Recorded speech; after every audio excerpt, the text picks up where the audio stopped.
Awesome. All right, everybody, welcome back to Rocket Fuel. We are so excited to see so many amazing faces. Clearly, the email from yesterday worked because there's a lot of cameras on, and as we posted on social media and by email, if you know, you know. If you know Ben Kinney, you know you got to have your camera on when this man is on Zoom with you. So great job with everybody with their cameras on. Welcome to Rocket Fuel, you guys. Rocket Fuel is our weekly agent mastermind hosted by United. United is our brand agnostic community that is open to the entire industry. It doesn't matter what brand or brokerage you're with. We're just so happy that you're here. And our goal every week is to make sure that through our speakers, our keynotes, our panelists, the topics that we're bringing, that we just make sure that this is relevant and tactical for real estate agents. So we're really glad you're here. Huge shout out to all of our United community builders. They have a different type of a Zoom background, but you can see them on the screen. They're in various locations throughout Canada and the US, and we're just so love working with them, love building with them. And so shout out to all of our builders. If you are ever looking for local United events, then just really stay connected with our Instagram, our website, because these local builders are all hosting events that you can attend and be a part of on a regular basis in their local markets. All right. Well, we have a pretty awesome day lined up. Joe, I'm going to give it over to you. Yeah, so ChatGPT and I built a introduction for Ben Kinney. So, I mean, I could do it myself, but I was curious what ChatGPT had to say. So, Ben Kinney is nationally recognized as a real estate entrepreneur, investor, and coach, co-founder of Place, a technology platform driven that helps real estate teams scale, increase profitability, and build long-term wealth. Taylor and I are Place partners. Super proud of our partnership with them. Ben also founded the Ben Kinney team, one of the highest producing real estate teams in the country, known for his direct execution focused leadership style. He teaches agents and entrepreneurs how to build scalable businesses through systems, leverage, and accountability. And then I said, well, give me some interesting facts. And it said he's self-made from the ground up. He's obsessive about systems, and Ben can correct any of these. Massive vertical integration believer, daily discipline advocate, coaches owners, not just agents. He has an investor's mindset and behind the scene influence. Many high producing teams model their org charts, scorecards, and accountability systems after his frameworks. So anyways, Ben's a mentor of ours. Amy and I rely on him relatively heavy. He's just the best. So we don't have an agenda today. We don't have a structured, preachy speech. We literally have the opportunity for you guys to sit down with, in my opinion, one of the three or four most influential people in real estate. And we want to do it Q&A style. So there's two ways for you to engage. Number one is to use the little reaction button to raise your hand, and we'll call on you, and you can ask Ben anything. You can also pop some questions in the chat. So Ben, thanks for joining us, man. We appreciate it. You know how much it means to us. I think to kind of kick it off, I just want to get your thoughts from 2025 heading into 2026. What can we learn from the last couple of years that we can kind of look now at 2026? I just walked in the door. Oh, sorry. That we can apply in 2026. Like going, the last couple of years were different than the previous years. So what lessons, if anything, is there for us to learn and apply in today's market? Well, good to see everybody. Amy and Joe, thank you for having me on today. I don't know what I hate more, people being off camera or introductions. Both are pretty the call started off a little awkward because the first lyric I heard was something about taking off a dress. So I'm like, wow, this is going to be an interesting phone call on your song lyrics there. What did I learn in 2025? There's a lot of change going on right now. Zillow and Rocket and everybody's being sued for connecting buyers to their preferred lenders. Everybody's being acquired, including Redfin. with Rocket Mortgage and Mr. Cooper, they now control like 40% of all the mortgages in the United States. Home volumes kind of stayed close to that 4 million annual number, which is really an all-time low for the last 30 years or something, except for we've had 4 years or 3.5 years straight of 4-year lows, which is pretty weird to do. I believe that that probably naturally creates a pent-up demand. If the average number of homes that should be being sold is like 5.5 to 6.5 million, and we've averaged 4 million for 4 years, that roughly means we have about 6 million pent up demand of people that would normally move but haven't for some reason. Partially because they have really, really low interest rates that nobody wants to give up, which I deeply understand. Second, because there's no inventory or anywhere to move to, which I also understand. So then you end up with the truly motivated, the divorced, the married, the making babies, the dying, the job relocations, them hating their state, whatever they might cause a move. But I think there is that pent up demand.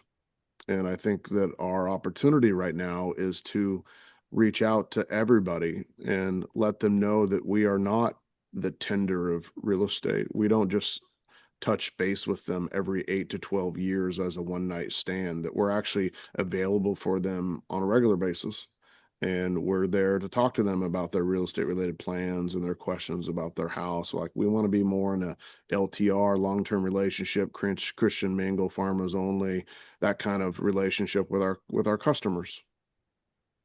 And as much as I've seen over 20 something years of being in the industry that every agent is always looking for the secret, like what's the new thing that you can do, at the end of the day, the most successful thing that I did last year in helping run 450 to 500 of the top teams in the United States was I created a productivity contest. I created a contest where I challenged my agents to do 50 open houses in 2 months, where I challenged them to dial 5,000 people in 60 days. I just put like very, very simple things out there, and it completely changed the productivity of our organization. And I had agents and still have agents that are messaging me that they wouldn't be in the business now if they wouldn't have participated in these productivity challenges. It wasn't buying new leads or doing YouTube videos or leveraging AI. It was doing open houses and talking to people. That's what got production happening in our world. And I think sometimes we get a little far from how all of us in the room right now generated our first 24 transactions. So do me a favor, if you're listening and you're awake after that horrible intro, type into chat, where did you get your first 10, 12, 20 transactions? What was the lead source?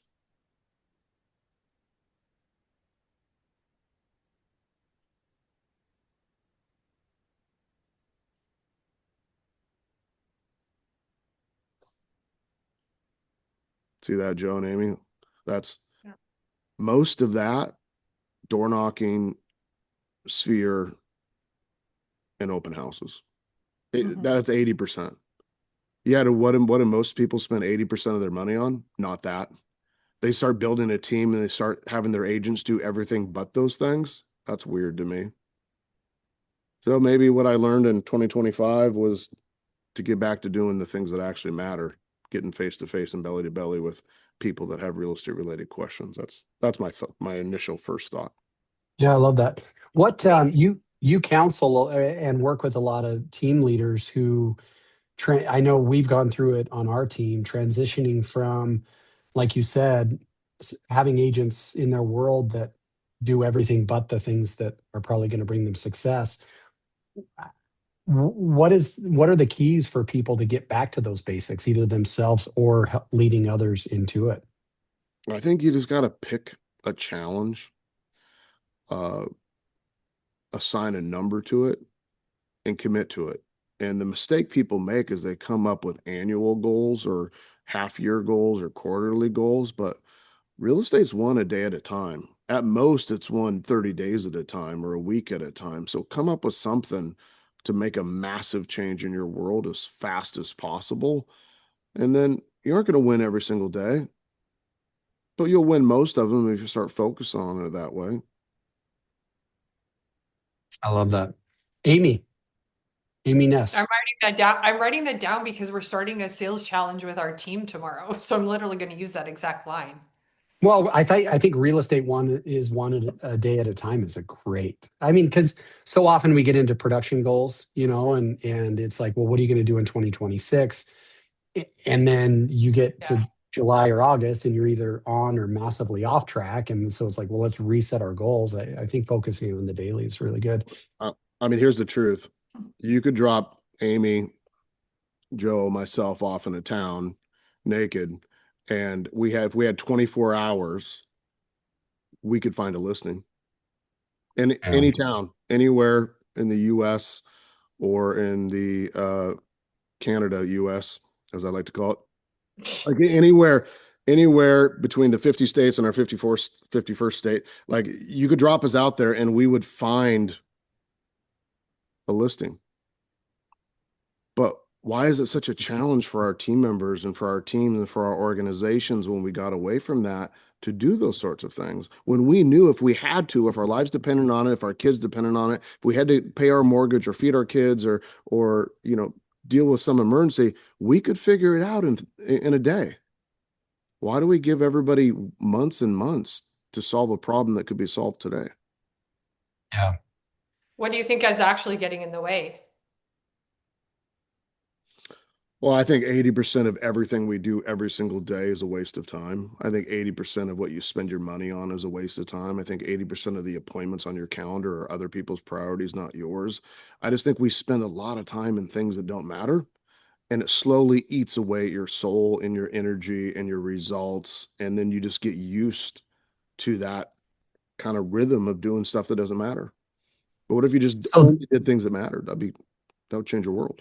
Can you well, give an one, example, Ben, like what break down it like a producing agent's like a six-figure agent's day, like what should those priorities be? What's wasting their time versus what shouldn't, what isn't? I did this, if we go back to when I was tall, tan, and skinny, when I got started in real estate, um, I used to put 50 pennies in my left pocket. And every time I made a call, I would take a penny out of my left pocket and add it to my right pocket. And because I knew that on average every day it took me 50 dials to get one appointment. My my goal was not calls, my goal was one appointment.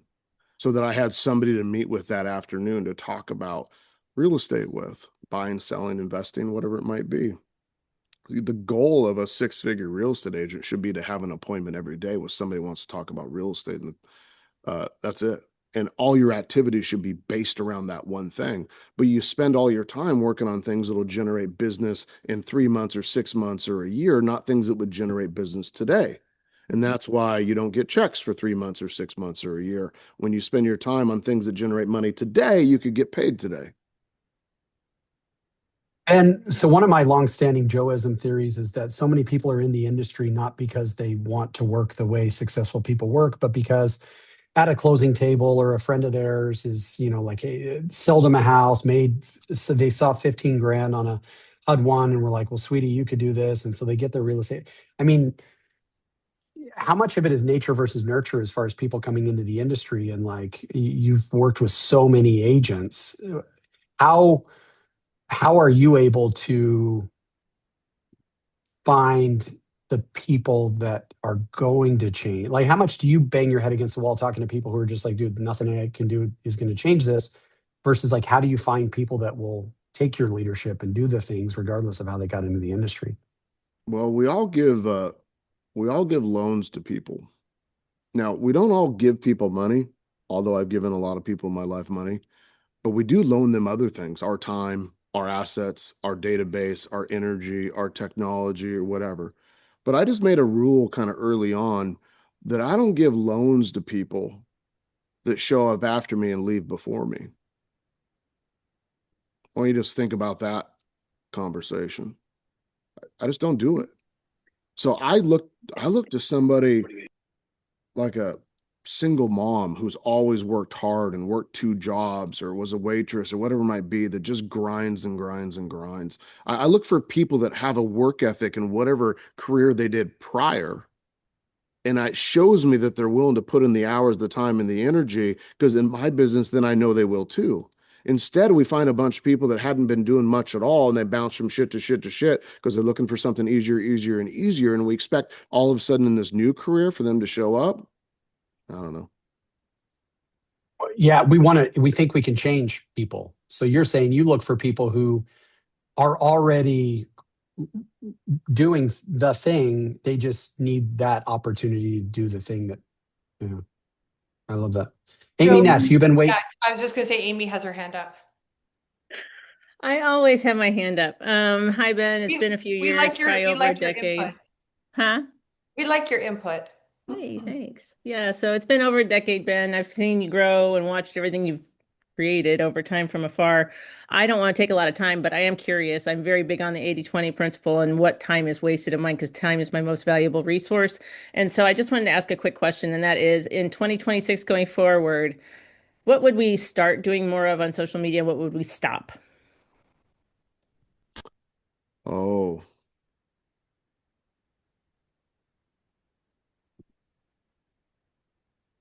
um, personally, I hate social media with all my heart. I hate scrolling through it. I hate the humble bragging and I hate the trauma dumping. And in general, I think it shows how shitty our society is and how bad of humans we're surrounded with. And I hate the fighting from left and right and people thinking they can convince somebody else based on a social media post that their views and lives are going to be different. It's all wasted. I love looking at uh, certain things on there. Uh, a little over a year ago in December, I decided that I was going to do a little social media test, uh, which coincided with this is going to be super nerdy, but I started collecting sports cards again, uh, which is ridiculous. I know I'm a grown adult, It's but actually awesome. You don't have to apologize to me. It's rad. okay, okay. So cool. Uh, You and could, then, did I swap? Guys, check your whatever it's called, your Mute settings. settings. Please make Yeah. sure you're muted before you talk. Thank you. yeah, that's awkward. Yeah. Uh, so here's what I did, Joe. Um, I spent a little bit too much money in sports cards than I was probably wanting to. Um, so I wanted to justify it. So I decided I would create a little business in sports cards just to justify my bad habit. So I created a social media account December of last year. Uh, I average about 1 million views a month right now on my social account. Nobody knows it's me. You can't, nobody knows it's Ben Kinney. I started from scratch. And I got, I don't know, almost 30,000 followers on Instagram, for instance, and 2.5 million views on YouTube and 80 or 100,000 subscribers on YouTube in 1 year. And Amy, what I wanted to do was I wanted to do it myself. I used none of my designers, none of my video people, none of my marketing people. I didn't tell anybody who it was. I didn't rally my friends. I didn't do a personal post to promote it. I just wanted to build it organically myself. And it took me less than 15 minutes a day, every single day. I edited the photos using AI myself. I wrote the posts using AI myself. I recorded the videos myself. I just did it all myself, just to see if I could. And here's what I found out. It doesn't take very long. What it takes is consistency and good messaging and good content. And with that, you can build an audience. It wasn't what everybody else thought. They weren't spending hours a day. I didn't hire a professional video crew. I wasn't doing any of that. It's created interesting content that people cared about in an entirely nerdy subject. So if you're into sports cards, you can send me a private message. I'll tell you the secret Ben social handle. But that's what I found. It doesn't take much. It takes authenticity and consistency, and it generated an enormous amount of business for my other business. Funny enough, and I've met some incredible incredible people, um, hundreds of, you know, 9-figure millionaires, and just super interesting people, that kind of stuff. I love Did that. that answer your question, Amy? Yeah. I have a friend of mine in Boston who's a place partner. Her name's Kimberly Meserve. I think Kimberly has 10 million pending right now from YouTube business. And she makes one video every week, I think, currently on her YouTube channel. And she's crushing it. None of the other social media stuff, just YouTube. So if you wanted to go like research her, you can Google Kimberly Meserve and like watch some of her YouTube videos. A couple hundred leads a month, I think, right now coming in organically. What's her last name, Ben? Meserve, Messerv something. Okay. Don't tell her I said something. She's in Boston. Yeah. Paul Lee, you've got a question if you want to unmute yourself and ask, or you could type it out either way. Okay, so Ben, go ahead, Paul. so it's not a really question, but it's a statement about the realism of Ben. When I was a young agent, I had the opportunity to interview Ben for 30 minutes because I was interviewing to be his team leader. And I got to sit with him and I got to ask him all these questions, and it stayed with me for the last 10 years. And the one thing that I like right now, I'm fighting stage 4 colon cancer. Wow, sorry to hear that, And man. and I've had to restart my business with no SOI, no influence. But I remember what Ben said to me back then. Keep it simple, cut the 80% out, and just get down to the basics and the nitty-gritty and do one thing every single day that's going to move the ball forward. And that has stuck with me. Like, I don't know how much time I got left, but that's how I'm rebuilding my business. Because of what Ben said 10 years ago, when it stuck with me. I think Ben said he spends what, like thousands of dollars on reading books every month. Then he says he keeps everything basic. He doesn't add new tools. He keeps it consistent and he just shows up every day. So I think I want to thank Ben for imparting that wisdom on me 10 years ago, because it still sticks with me till to this day. Paul, I remember that time that we had together. Second, you're in my prayers. Third, I think battling cancer, making it through a divorce or heartache, or getting your business back on track is the same thing. It's just you win every day at a time, and you just try to have a good day, and you just try to keep pointing yourself in the direction of health or happiness or financial whatever. So you're in my prayers. If you need anything, feel free to text me, man. Same for us, Paul. Sorry, my Yeah, I eyes are think full of tears, but if you need anything, please reach out. Like whatever we can do to support you. Yeah, we'd be happy yeah. to. No, I got Colleen Bazinski, who is an amazing woman. She's the one that's She helping sure me is. out. So I gotta shout her out too, because when I needed shelter, she's the one that called me and offered me a shelter. And I was gonna reach out to Ben, but Ben's too busy. So I was like, I didn't want to bother Ben, you know, but I appreciate Ben. And I think there's someone gonna be on this call that's gonna hear what Ben says, and they should listen to what he does, because my life changed in 30 days because of what Ben said, and what I continue to do Love because of that. what Ben puts in my thoughts. Wow. Love that. So great, Top. man. Thank you for sharing. Yeah, Yeah. just like everyone said, you can look at the comments, Paul. Everybody's going to be praying for you, and Yeah. thank you for sharing. Ben, we've got Kristen Campbell asked what your advice would be for a salesperson just starting out, how to pick the right team to work with. I imagine, systems, like if you were starting in real estate today, where would you go? What advice do you have? I taught this. I taught this little class last week to some team leaders, and I said, what are like the fundamental things that I would do if I was running a team that everybody else overlooks but are really valuable? And I'll relate this back to a single agent, even if they're not on a team. But um, the first thing I said was, if I was running a team, I'd run Power Up every day. Power Up is an opportunity for me to be in front of my team face to face. We role play scripts and dialogues. We talk about the market. We talk about gratitude, and we commit to what we're going to do for the day. We've done it every single day for 19 or 20 years straight. Still, if you're ever in Bellingham, Washington, you want to come by 8:30 in the morning. We do it at 8:30 every single day. Always have, always will.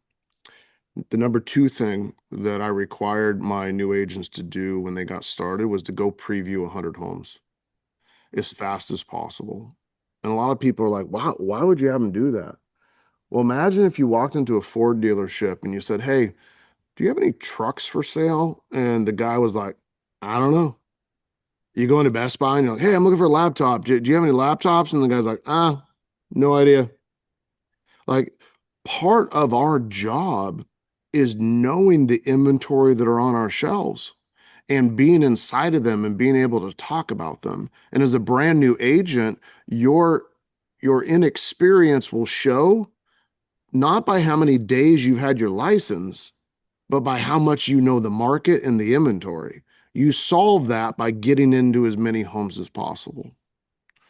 The third thing that I require in my organization is for every agent to dial 1,000 people in a single day within their first month of being on the team. I don't want people to wait 3, 6, 9, 12 months to realize that they don't like talking to people and they can't pick up the phone, and I wasted all this time and energy on them. Let somebody get started and get 992 FUs, go to hells, and door slams like as fast as possible and realize that rejection doesn't actually hurt. Every no is actually just one step closer to a yes. And the way you get that is you put yourself in that path by doing as many activities as possible. And the 1,000 dial day will make a huge impact in your organization or for you personally. Just go get it done. Second or fourth thing I told them last week was, if you call every single person in your database or every lead that you have between 9 and noon every single day, what you're going to realize that at some point, some of those people you're calling have a job, and you should really commit one night a week or one night every 2 weeks to calling your leads. Have a call night, because some people will never answer during the day. And then every other weekend, call for a couple hours on a Saturday or Sunday, because some people are just never going to answer during the week. So if you really want to touch as many people as possible, make sure you vary the time of day and the days of the week that you call people. And then set a crazy activity score, like Target. Go do 30 open houses in 30 days. Doesn't even matter if you don't have any listings, borrow somebody's. Just go get yourself in front of people and it'll pan out. It's hard to host 30 open houses and not win. The first time I did the 30 open house challenge, I had an agent come up to me and he said, I've been doing this for 8-10 years, and I ran into a slump. I was thinking about quitting, and I decided, hey, what the hell, I'll take your challenge. And I said, well, where are you at now? And he said, well, since the challenge ended, I have 8 pending or 8 closed, or I have 8 pending and closed currently. Saw another brand new agent, never closed the deal before I came up, said, I've been in the business 6 months, never closed the deal, never had a pending. I was going to quit. And then I decided to do your challenge. So I did it. And I said, what's the result? And he said, I've closed 4. And this was 35, 40 days after the challenge ended. Like, put yourself in the path of opportunity. So those are a few things that popped in my mind on what I would do if I was brand new. Yeah, so connected to that, Ben, on the team leader side, and amazing advice. How much, from a team leader's perspective, you're onboarding people, you're giving them advice, you're running challenges, you're doing all this. How much time do you give someone to prove that they're willing to or not to do? Are you doing like a 30-day, like these are the things that have to be done in 30 days, and if they're not putting in the work, you advise them to find a new place? Like, what's your process for that? I think you solve that problem on your interview process and on your day one conversation. Like, we only hire somebody for a day at a time, and their job is to earn the right to come back the next day. And you earn the right to come back the next day by doing what you said you were going to do on the first day. And you just set that standard that these are what I require in my world. We show up to Power Up, we show up on time, we make a minimum number of phone calls, we do 2 open houses a week, we do, just line it out. That's what you have to do to be successful. Because I don't like hanging around people that have money problems and people that can't pay their rent and pay their mortgage. And it's depressing for me. So if you're going to be in my world, you have to be committed to making a 6-figure income in real estate. If you're willing to do that, I can help you do that. You're just really super direct. You give them one chance. If they screw up, you say, that was your once. Do it again. We're not going to be partners. Yeah.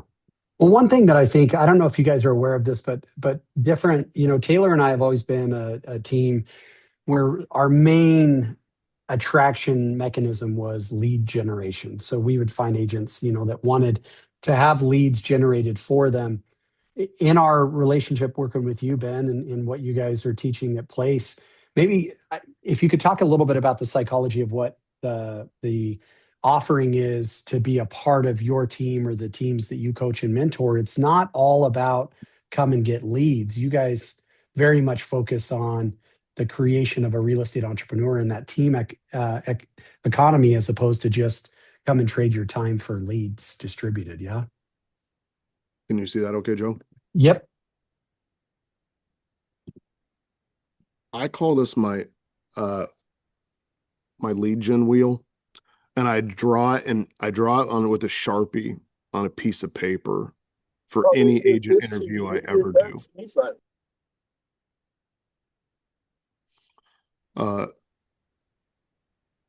So if you draw this pie and you were to cut it in half, which I usually draw a straight line through the middle of it, left and right. I talk about there's 2 parts of the business. One, Joe, is your job, and the other half is my business. And if you do your job, I'll let you into my business. Would it be okay if I talk to you about what your job is on the team? And when Joe says yeah, I say great. Number one, on day one, you're going to show up with at least 200 names with one way to contact them of anybody with a phone number, an email address, physical address, some way to contact them. And they don't even have to be local if you're not from around here, but 200 names on day one. And if you show up with 199, it's your last day. So I need you to commit that you can come up with 200. And Joe might say, well, I don't know if I know somebody 200. I said, great. How many people are in your phone? And he says, 300. And I said, great. How many people are you connected to on Facebook? He said, 400. I said, great. How many people did you graduate with? And he said, 200. I said, great. How many people worked at your last company? And he said, 100. And I said, great. How many people are in your family? I said, all right. Do you think you can pick 200 of those? He said, yeah. I said, great. Number two, if we decide to partner together, Joe, you got to do a bare minimum of 2 open houses a week, and one of those have to be on the weekend. Now, that's the bare minimum. A lot of our agents will do 10 or 20 or 30 or even more in a single month, bare minimum. And then 4, we all prospect, which means we reach out to people that we don't know. Team provides numbers and access, but we reach out and we call canceled, expired, FSBOs, notice of defaults, notice of trustee sales, whatever it might be. And what we found is the right amount of people to reach out to is somewhere between 100 and 150 people a day. That should take you somewhere between 1.5 and 2.5 hours to do so every single day. If you do that, Joe, I guarantee you that you are going to sell 1 to 2 homes per month every single month, just from that left-hand side of the pie. Now, once you get your first pending and your first listing, I will let you into my business. My business is internet leads from my listings, like sign calls, and then any other business that the team generates through marketing, through agent referrals, through our past clients, our past database, whatever it might be. And on that side of the pie, if you're doing 1 or 2 deals a month on your side, I'll make sure you're generating 1 or 2 deals a month from my side, which means at the bare minimum, Joe, you should be selling 2 homes a month, one from your own activities and 1 from the team, or 2 from your own activities and 2 from the team. But I would expect any full-time agent that follows my model to be selling a minimum of 2 to 4 homes a month. Is that something you feel like you could commit to, or is there anything that I said today that might have scared you out of this career and you want to go back to the previous job that you already said that you hated? That's how I do it. Yeah. Can I share something real fast? Yeah, please do. 2015. I don't know if you guys can see this. Yep. But in 2015, I took a photo of Ben Kinney's drawing, and it is exactly the same. So more than a decade later, foundationally, his business is operated the same, right? I mean, I just hope people hear that. So Tyson, how has it gone for you implementing that into your growth? Yeah. Um, I go back to, so what got me here was I bought a book of business. So my job is I don't want to go do open houses. You know your strengths, know your weaknesses. What are you good at? What are you going to do? Like, what do you want?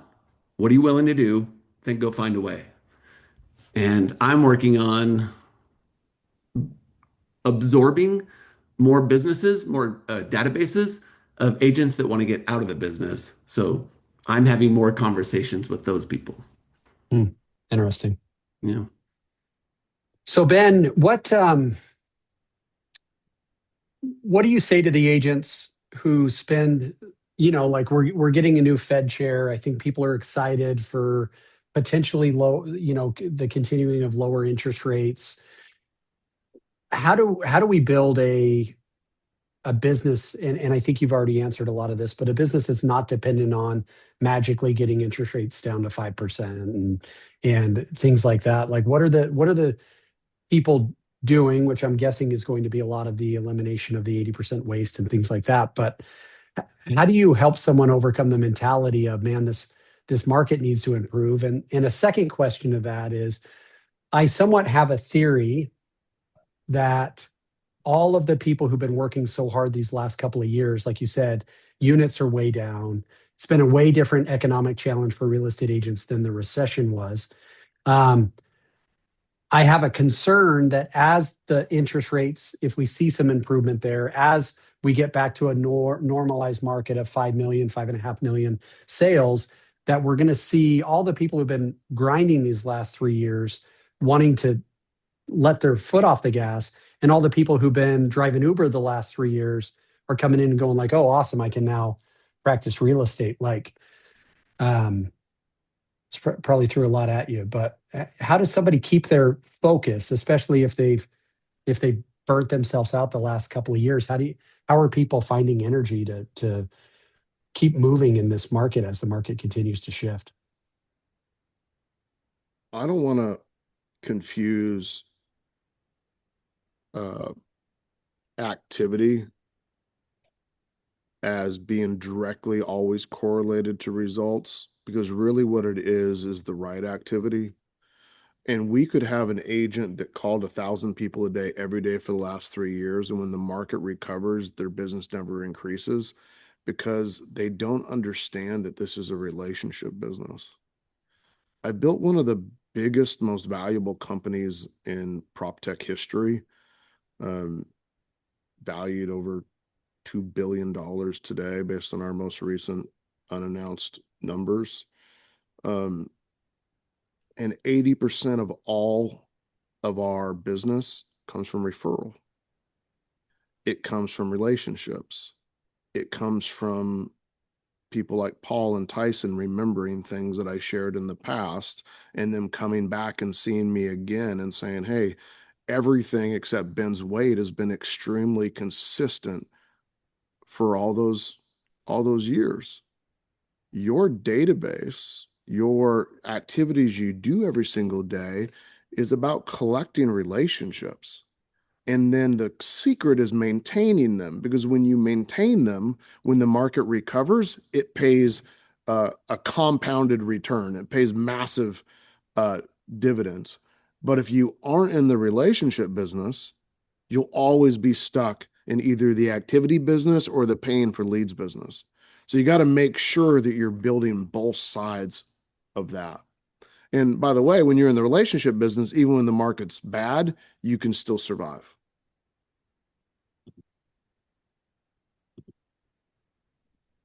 What thoughts, Ben, if any, do you have AI, like future effects on real estate? Is that something you've dove into much at all? Like what should agents be doing as the technology changes?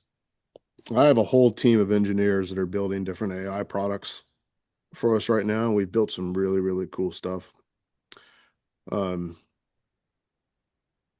Unfortunately, in many ways, it's easy to see what's done with AI and what isn't. So you got to humanize everything that's created. Otherwise, it just looks like crap.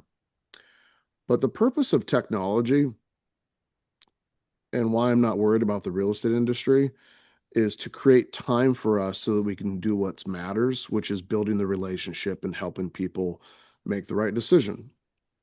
I have a doctor, um, and his name's Dr. Benyon, and he's been a great doctor and friend for me, and also the doctor of my father. Uh, a while back, I was in his office having him look at a rash or whatever my problem was that day. I don't know. And he said, "Hey, will you come over and look at my house? I want to get your advice." I said, "Sure." So that night, I drove over and I went to his home and I heard his story. And he said, "We've paid off this home and we're thinking about selling it." It was on a lake in Bellingham called Lake Wacom. Beautiful home. It was great. A little bit deferred, but great. And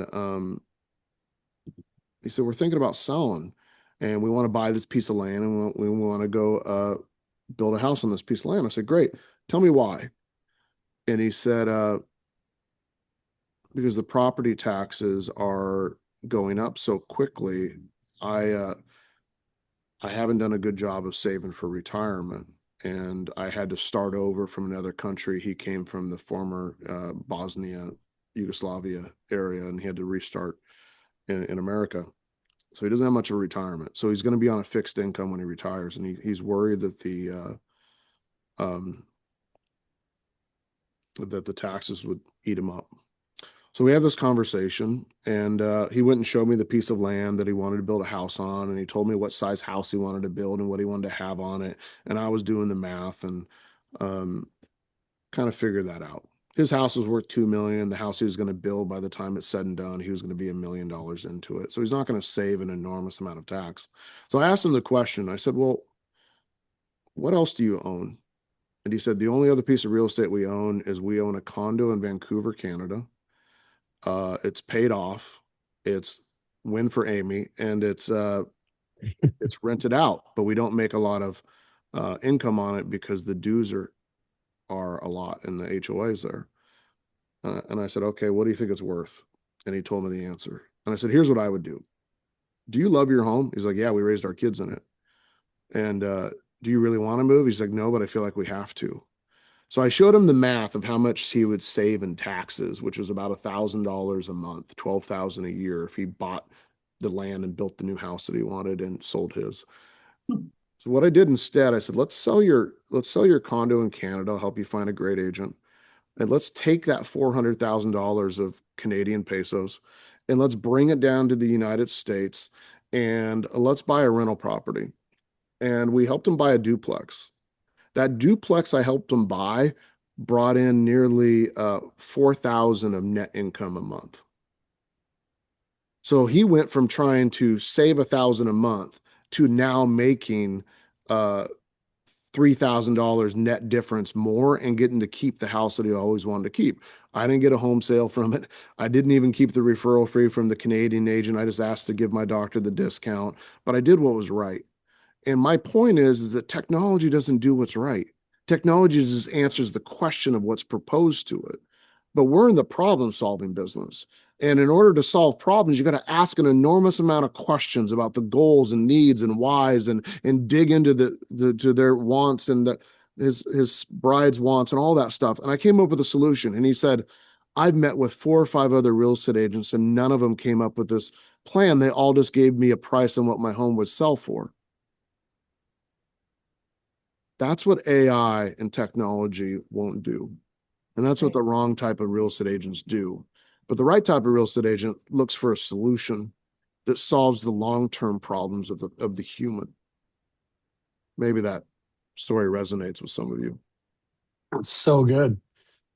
Amy, we talk so often about people do things for their reasons and not yours. And then we try to broadcast our reasons and theories onto other people. And what Ben's talking about is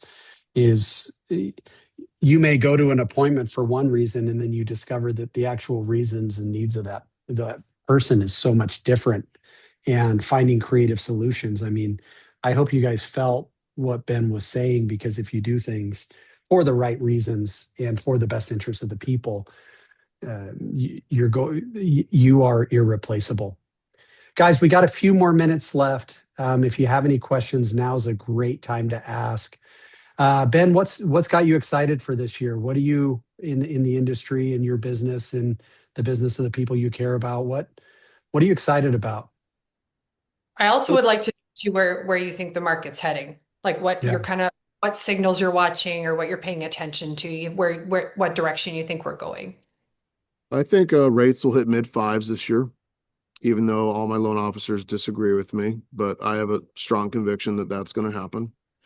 I think mid fives is a good place for us to land, and I think that is a good market. And what we need is we need some inventory to increase, and we need rates to drop at the same time. If rates drop too quick and inventory doesn't increase, we're going to be right back into a tight market, and we aren't going to have the amount of transactions growing. So we need both to happen. We need inventory to continue to go up, and we need rates to continue to drop. And I wouldn't even be upset if home prices dropped a little bit. I think that would probably be overall good for the world. Interesting was Trump's comments about potentially restricting institutional buyers from owning homes in America. I don't know if that actually flies or goes through, but they own 4 to 5% of the total homes in America currently. That's 4 or 5 million homes. That would do a lot for the inventory issue if that actually came to be. I think that's an interesting thing that may or may not happen. But overall, I'm optimistic. I think it's going to be a better than the last couple of year. I don't think it's going to be like 21, but I think it's going to be better. And those who are willing to work are going to be able to take advantage of that. Yeah. What are you excited about? And maybe it's connected to the same thing. I think that's it. Yeah, I'm just the market excited to improving go a to little bit. some card shows this year and be a nerd. And I'm excited to buy some real estate as rates drop. I can start investing more and more again. I'm a pretty active investor in real estate. And I'm excited for my friends to have a good year or two. What Cindy asks, Ben, what's your recommendations scripting? If you're calling people you don't already have relationships with, do you have scripts you give your team? Do you teach more principle based? Is there books you have them read? What are your thoughts on that? Yeah, I'd read the 7 Powers of Questions. The most important script is a question, not a script. And I think it's really important that if you want to become really great at sales, you stop talking and you start asking. And when you are asking, you lead the conversation. I think that's really, really important. So become really, really good at asking questions and lead them to the direction that where they self-realize that they need to meet with you. I think that helps. But in general, I have a script for about any situation. So if you want to reach out, you're welcome to, and I can probably share something specific. What was the book again?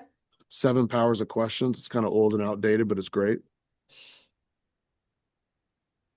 Ben, this is kind of a high level question. Who inspires you? Like, I know for me, you're one of those guys I look at and I'm like, dude, I love learning from Ben. Who do you learn from? Who are the people you look to go like, these people, this person, this concept, this is inspirational to me? I'll tell you that I have a philosophy about that. Early in my career, I used to put people on pedestals because they had success in certain areas, only to realize that they were rich but divorced, or they were successful but nobody liked them, or they were winning in X area but their health was crap. And I think we have to be really, really careful that we don't put people on pedestals for all areas of life. And when you think about finding role models, find a role model for tax, find a role model for wealth building, find a role model for leadership, find a role model for your relationships, find a role model for your health, and try not to think of that any one of those people are your role model for everything, because in most situations they're not. Such good advice. Yeah, so good. I think that we really end with one very, very impactful question. Ben? Yes, ma'am. Seahawks or Patriots?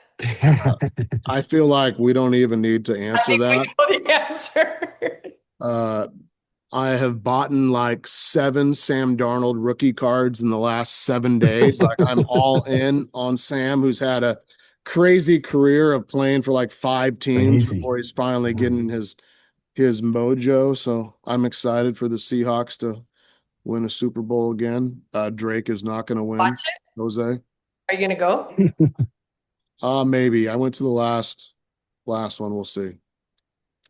I'm kind of a last minute planner for anybody that knows me deeply. Well, Ben, thank you so much, guys. Pop in the Good. chat, give him some love. We're so grateful for your willingness to share with us, Ben. We're grateful for your leadership, grateful for your partnership. Thank you. Yeah, you're Hope I made an incredible. impact. Thank you so much. Guys, we're back here, as you know, for Rocket Fuel, our agent mastermind, every Monday at 9 Pacific, 12 noon Eastern time. We'd love to see you. Ben, thank you a million times over. We appreciate you.